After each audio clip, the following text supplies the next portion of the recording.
ఎన్నెన్నో ప్రదేశాలు తిరిగాను. యోగుల్ని, తాంత్రికుల్ని కలిశాను.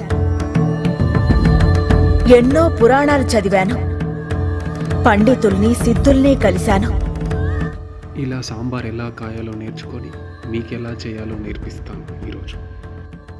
ముందుగా ఒక కప్పు కందిపప్పుని కుక్కర్ గిన్నెలో తీసుకొని బాగా కడిగి దాన్ని స్టవ్ మీద పెట్టుకోవాలి. లోకి తగినంత పసుపు, తగినంత ఆయిల్ వేసుకొని కుక్కర్ మూత క్లోజ్ చేసేసి విజిల్ పెట్టేసేయాలి. అది ఉడకగానే నేను ఉడికాను రా బాబోయ్ అని ఒక 3 విజిల్స్ వేసి పిలుస్తుంది. అప్పుడు మనం దాన్ని తీసేయాలి. తర్వాత 24 రూపాయల సొరకాయని తీసుకొని దాన్ని ప్రాపర్గా కచ్చకచ్చ తొక్కు తీసేసి వాటర్లో నానబెట్టుకోవాలి.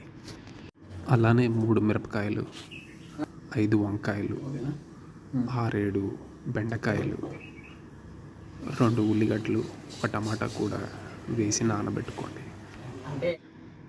తర్వాత ఒక్కొక్క కూరగాయని తీసుకొని వాటి పేకలు, తోకలు కసకస నరికేయాలి. ఇలా నరికిన కూరగాయలన్నింటినీ ఒక చోట పెట్టుకొని ముందుగా ఒక బౌల్ తీసుకొని ఆ బౌల్లో ఒక 3-4 టేబుల్ స్పూన్స్ ఆయిల్ వేసుకొని తాలింపుకు కావాల్సిన పదార్థాలన్నీ ఒకదాని తర్వాత ఒకటి వేస్తూ మంచిగా మరిగే వరకు వాటిని వేయించాలి. తాలింపు వేయటం అయిపోయిన తర్వాత మనం నరికిన కూరగాయలన్నింటినీ ఒకదాని తర్వాత ఒకటి ఆ బౌల్లో వేసుకోవాలి.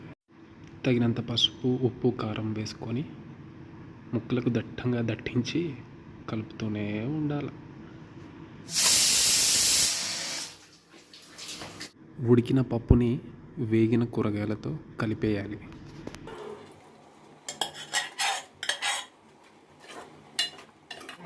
తర్వాత చింతపండు రసాన్ని కూడా తీసుకొని దాంతో మిక్స్ చేసుకోవాలి. గుమగుమలాడే సాంబార్ ఇలా రెడీ చేసుకోవాలి. ఇదంతా చూశాక మీకు కూడా తినాలనిపిస్తుంది కదా సాంబార్. ఒకసారి ఆనండి.